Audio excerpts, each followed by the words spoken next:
Đây lục đó, ô.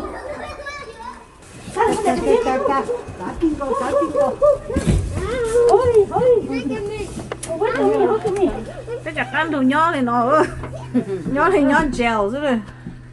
Sao không? Đây là xúc thế này à, chị châu này à? Đây là nho chăn ở chao mà. Tôi sang cái chảo Có lỗ đấy này, lúc nó phải để. Chả nó có trong cái gì.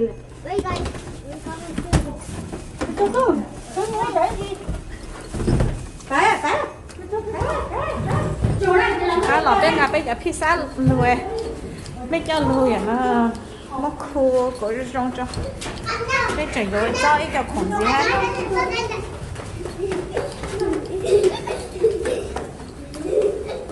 I get you.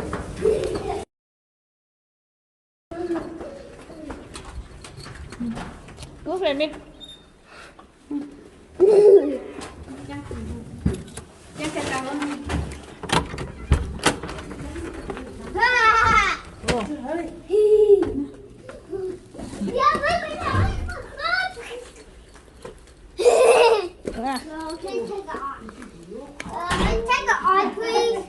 Hả? Nước phát tối đi. Nhau luôn. Chị chọc tao rồi. Take out à? Cái trò đây nó có chuyện ác là bây giờ. Người ta nát lợn nó quất trái đi là.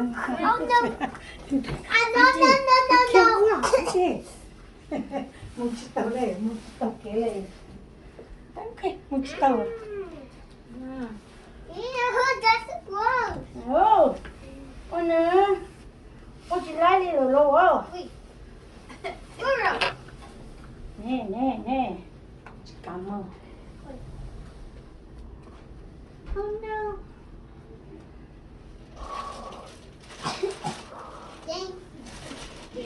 No. Cái gì? Lấy tôi à? Lấy một phải xem một cái từ số ra với bạn thay. Wait. Thay chuyện ta.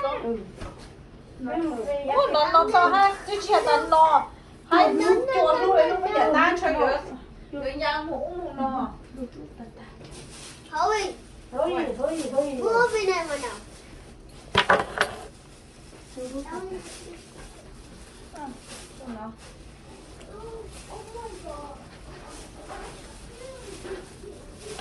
Ủa nó có tủ hồ. Để nó áo à. Rồi nhá, rồi nhá. Ok, để nó canh nhá. Con ngủ rồi. Tôi không để cho nó thế này. Ôi ca là thế chỉ nhà khó ôi lúc là ký ấy ôi dù sinh đầu ra. À,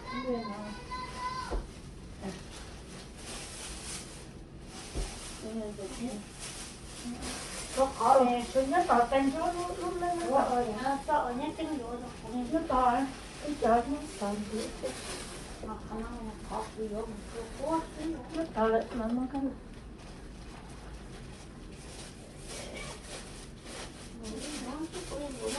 mất tôi cho tất cả cho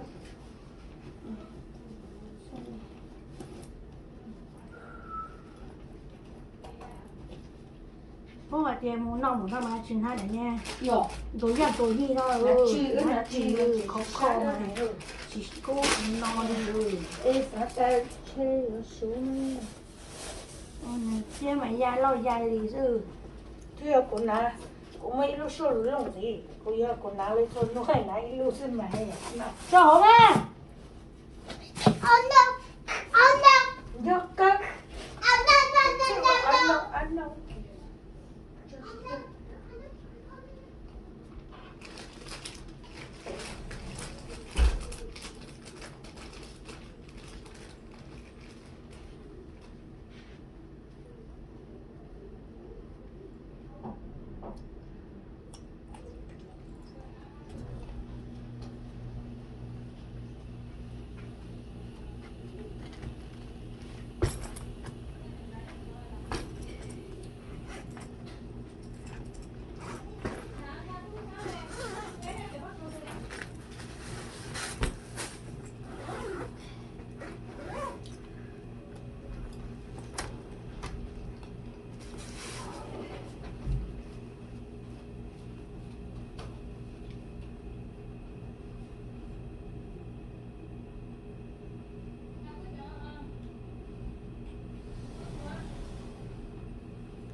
em bắt nó bên thôi rồi cho từ em không nhìn thấy anh cho tôi này bây giờ mình số thôi bên lắm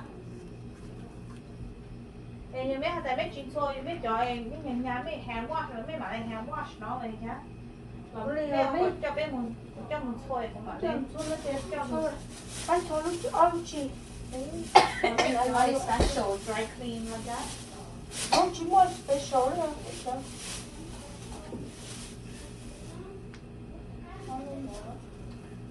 super nó sẽ quá mà super mà ăn lúc nữa đi chị chơi hè cái mấy cô quay mấy mình mấy đứa bạn quay nó sẽ có thể thấy mình cho mấy dọn cho mình cho mình sẽ có thể xin con mấy lẻ cũng cho họ tu cho tu vậy xong mình ăn lúc đi một cuốn lá thôi thì cuốn lá tiêu chị cho luôn anh chị nó xương này cô cũng cú này tôi mới lấy xong à nhớ xong xong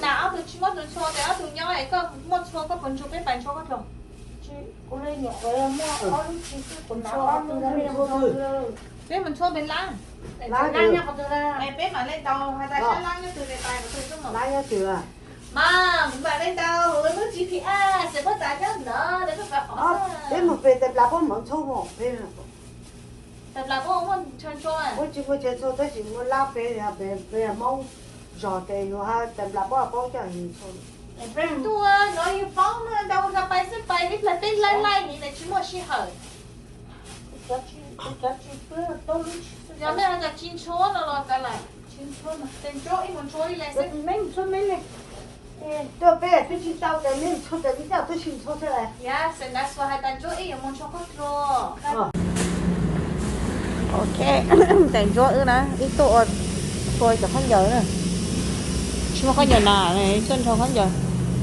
để là lúc mình nhỏ la không nhớ nó hả oh yeah xuân cho không nhớ tủ kìa tôi xí ta sẽ nó những ly cơ đó sẽ ít mua xí mà là hát lợn nông về ok cái túi lòng nó tăng là cái món nó tạt cái mà nó thay món nó mà có chả nó mà tao trong bữa tạt tù luôn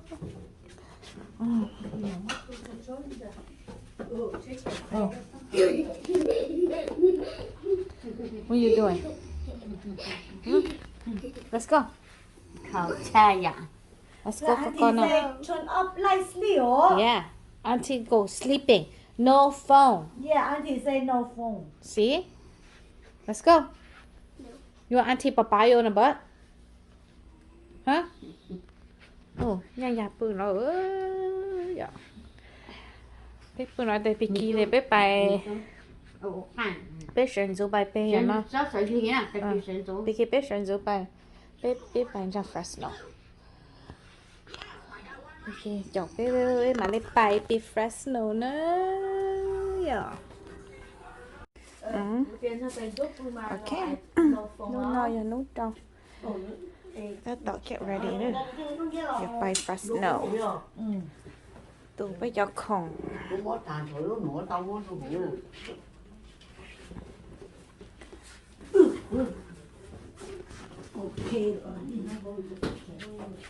Hồi bé cho nạ no thì bố ta tỏ no. Giờ không tu toàn. nó trội nó để nó cho It's better more two trip. One trip suitcase. Not gonna fit the elevator. dạ Yeah.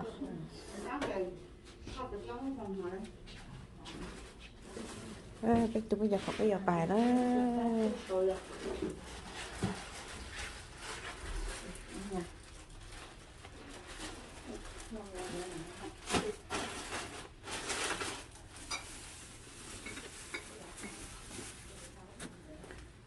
Bé tụi tôi nó chở bự đó. Cái là bé chờ mình lo xem. Ok, bé lụt xí hổ nó phải tao đó. bây giờ phải Fresno rồi đó. Nó bắt đầu cắt cá hả nữa ít mà nó có con gì mất trăng trăng sao hai chân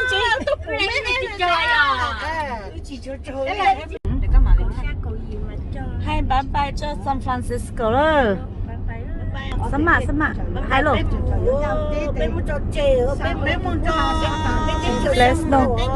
Fresno bây giờ muốn cho bây giờ muốn chơi bây giờ muốn cho bé Mr. đó bây giờ chỉ tôi này nó là bye Fresno chưa San Francisco bye bye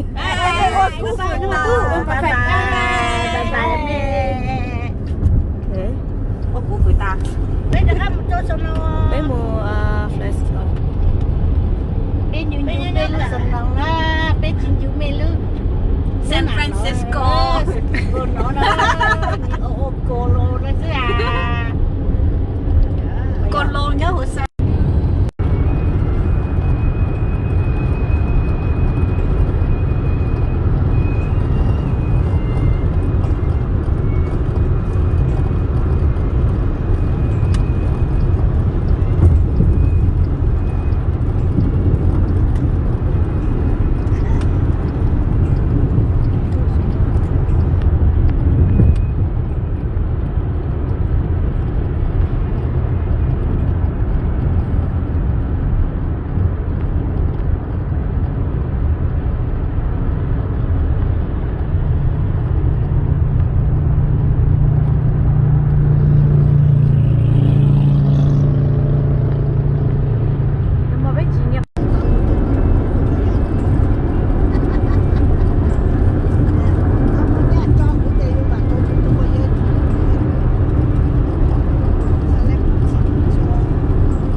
bé bù bó lúc strawberry bé cho nào đó shake strawberry hả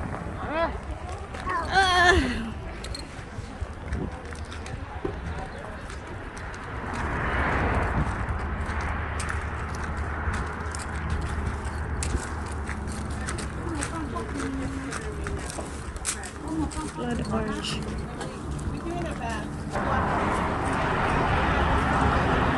nó tốt tỏi luôn á nó cái strawberry nó sẽ có bột cả cái một lên cái chung của nó là cái nào chỉ nè nó dỗ con nó sẽ chấm một liệt khó chơi nó bây giờ strawberry nè they're so good looking strawberry bây giờ ít thấy nó hả cherry chứ gì giờ con có khúc cũ vậy dạ cherry nó tốt xinh cái đâu rồi that's it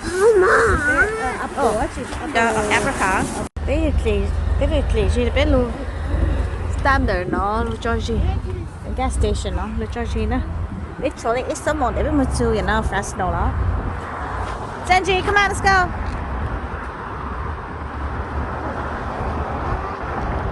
tàn cho có tụi bài tiền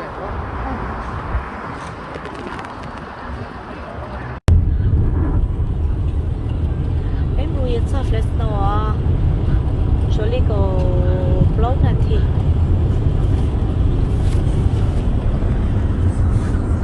cái gì là bự nữa nó bự ở tụi tao các bự tụi nó chỉ tao bự baby bự tụi nó có nặng này nó bự ta cho nên ta cho đắp bắt tới xin tông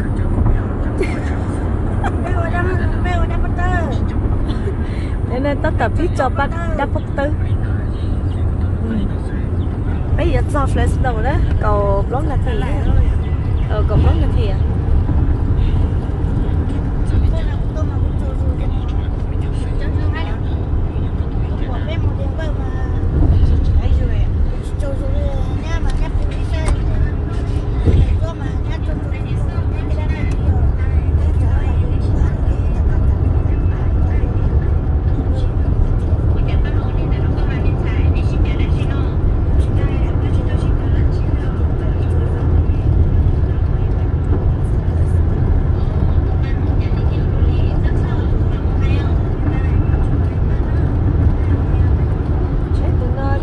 tới tàn tới tàn là chơi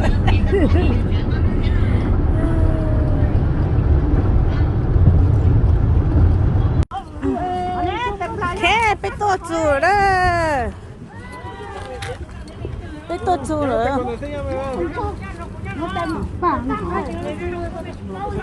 đúng không đúng mình bé to chùa bé ngáo pha chơi tạm là ơi hả Happy Mother's Day thank you hả Happy Mother's Day cho dưỡng ăn to luôn á to lần đầu vừa to là bố chua con nhà giàu để chị cho cục lúa lên nè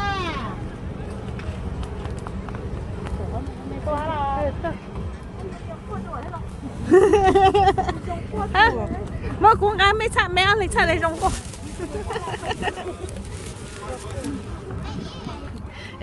chị cô muốn đưa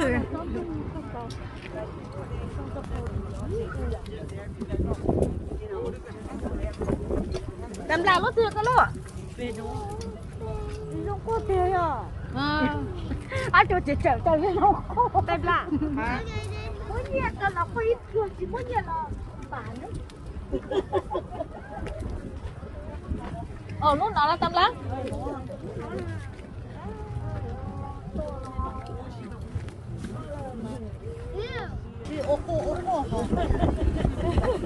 cô xin là cô xin ôi cha nó tôi câu vô tôi là tôi câu cho là cô cho nên anh chị nè cho nên trong đường trên đường ê trong anh chị cho lá nè tem là cái của nó có cho lá thôi của cái bạch thọ ra của chặt thấy nè con này cho cô cho sai sai không sao cho nó cho lá cho nó nó có nhau nhau chỗ là cái chọn chỗ cái sáng nó này tôi nói lấy thế nào tên nhà anh chỗ hả chỗ mẹ ô đặc tuổi này uống đi ấy con nó muốn cho phải uống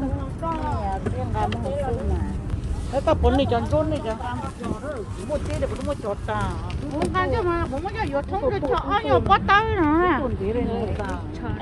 tao mama lắm thì tao nó cái này thuốc xả hả tao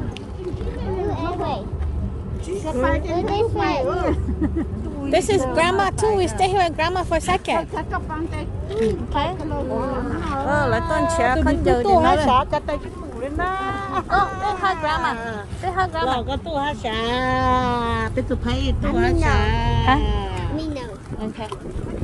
Tụi mình xài chỉ tu lo. No, xài. Tụi nó tới tụi dâu tu ha. Ok, nên nó bé có dùng đó để bé muốn sai bữa cho có dùng sẽ đi chào này làm mà lên và nó Facebook Live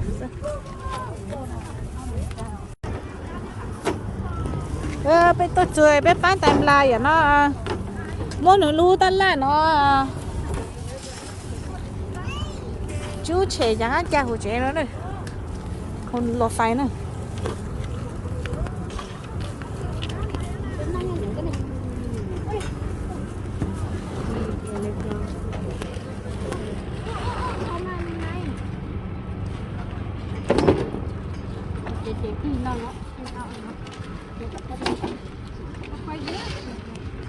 nhớ là thay cho lôi nhớ là thay lôi bây giờ bây không mua chứ rồi đã khỏi chạy canh từ thầu chạy canh từ thầu không mua hết của tôi chân chị bài thế này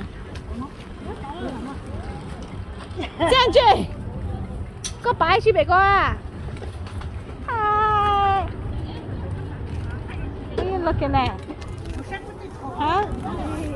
You got so many kissy missy huggy wuggy already. Sao đó? Chắc con nào có tôn than cho nhà nó than cho nãy tôn chủ của hai bé trẻ mua tơi nó tạm lá nó bé tô bé bài cho bé bài nói nó chạy nít cà phê hả? Cô trời ơi tao lúc bé của tôi là giờ bé mẹ hả? Cô trời ơi bé của bà lên hả? cho bé bài nó mò đó lại mà để cứ đó chỉ những bài chuyện cơ mà nhở dạ hả Excited. okay you're so excited okay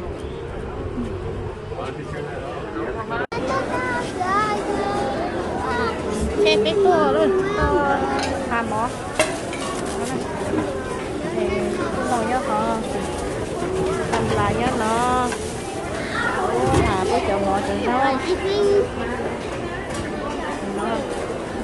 nà bố hả bố chợ ngõ nó bà lên bố thay mê tàn cho nà bố chợ nó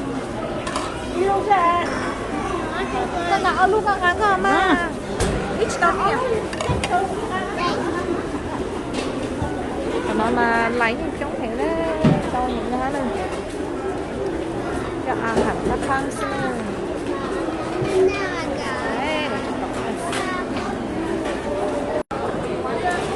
mấy tập chúng nó đó cái đó này nó xếp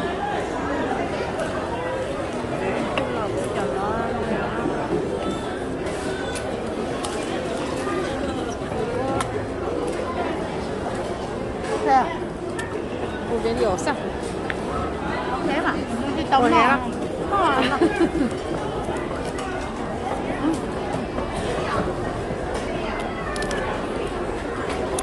被洗的了呢。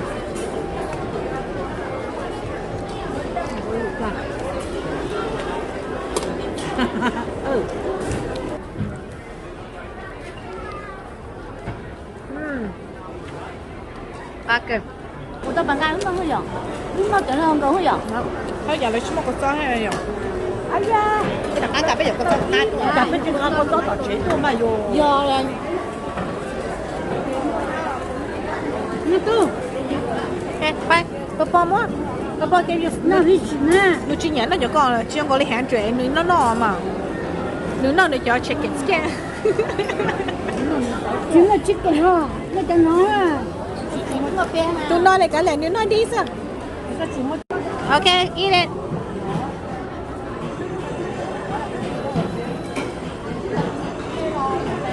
You like it? It tastes good? What is that? What is it? Honey. Huh? Honey. It's not candy, you silly. What is that? What's that? Octopus? Okay, eat it again.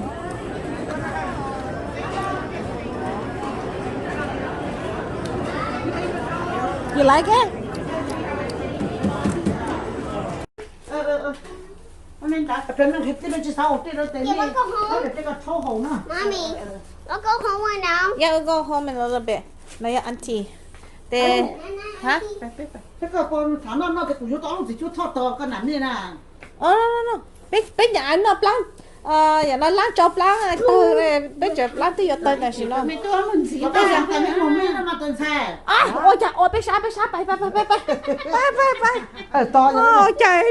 Tôi là hạ tình nó vậy nó chua cầu xa rồi ạ. Cái mà sai để chua rằng à. Ít là chỉ bay nè. Hấp tôi lúa bị kia cho tại là chợ cho chứ họ tủ cô cho phải nó tao mua. Em biết xin chú biết bay hả không? Bay. Không bay lên biết bay. Cô nãy tôi đã thấy mấy bay biết bay tôi biết lăn biết nạt lăn nào ha. Biết khó chơi bự. Ê, muốn nói nó sọc ở trong nó cha. No. We'll go home right now. I know what go call. Sao lấy tiền đó? Mommy, we'll go call right now. We'll go home. Này. Khi khả nó biết một xe cài chua lắm à.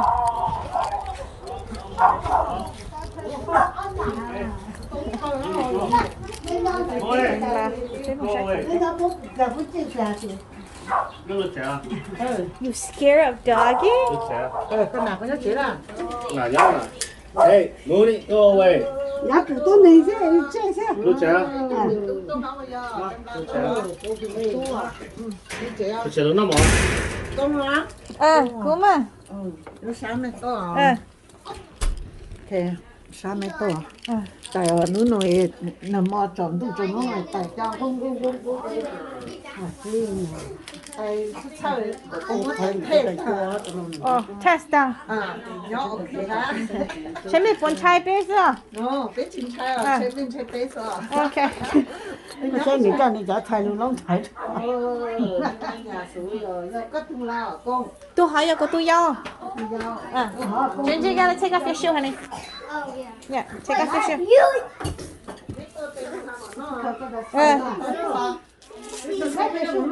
lao lùa, nhưng mà nó còn lá lùa.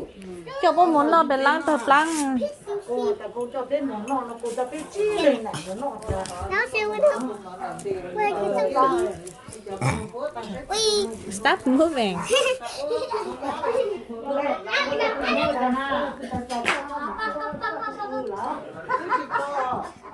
Chị nhón cho chị mua Chị tôi thì chị tôi cũng lắc và chị thọc chị.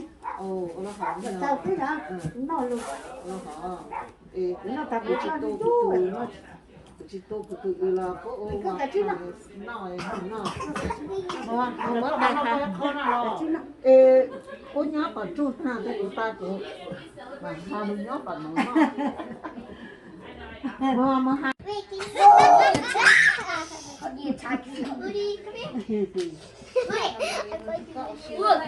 Nó. 간지 뭐 저기 갔잖아.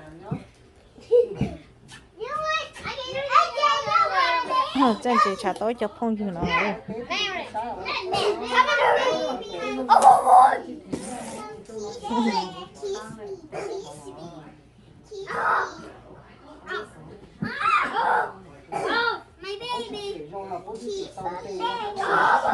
Ý là ít tù bây giờ. Ý là ít tù thoại. Superpower.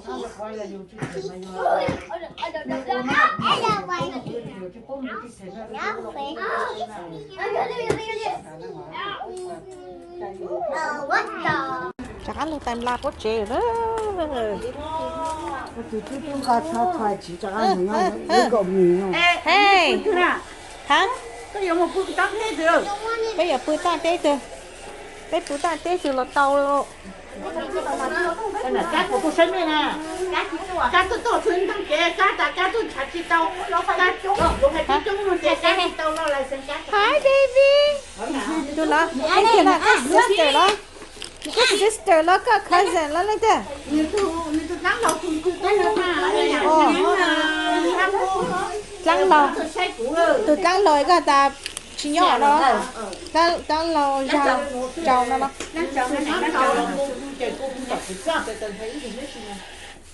Ok, tú ít ai vậy nó sẽ lang sợ nó.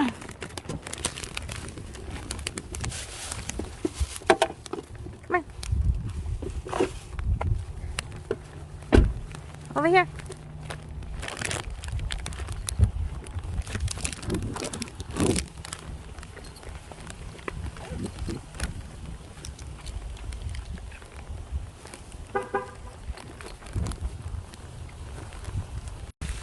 Ok, túi một sách lăng sợ đó.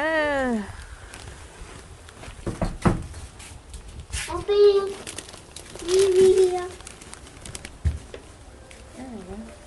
Hi guys. Hi guys. Hey boy.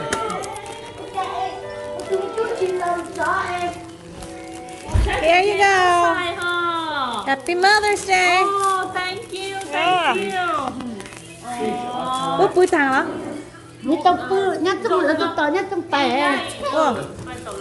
Bố bài thằng á bây giờ. Đi bài bụi phê nó đó. Nhưng mà ít người lo chứ. Tôi trả ra kia cái đó là một chiếc ít từ nữa nè. Những gì này. Hả? Cô lúc sao mà cho cô tôi vậy nó. Cô lúc sao mà cho cô tôi bún nhang trẻ.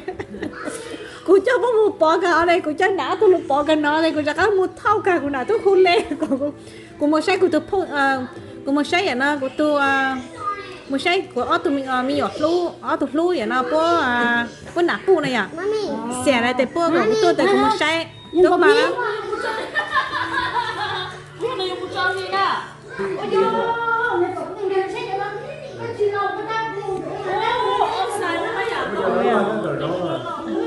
Tiền nó cô nào tôi hù lo còn cô cho cô nào một xe cô nào tôi một xe bé tay chua hết này à cho họ bé tay chua tôi husband nhưng muốn xong á tình nhà sẽ với nhà thằng thằng hết này à thì nó một xe tay chua là một xe cái tay chua của nhà cho có một bó cái tay chế thế này thì của ta tôi lì đây tôi chuẩn bị nhớ nói ít là ít mà em muốn chắc muốn chui ta tay là nhớ thẳng con nó mỏ này nhá bây giờ bên nó họ ta bên nó là họ bé bà bữa nữa hay ta bữa bây giờ nó tạm là đó sẽ biết được bữa bè đã lâu rồi ta kịp bé mà em một trà Summer Las Vegas ba giờ nó tạm là ổn cho tao tôi ta cho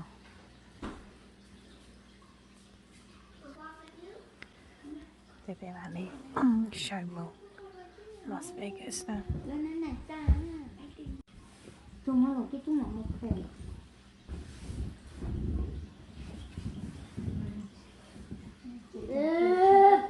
stop it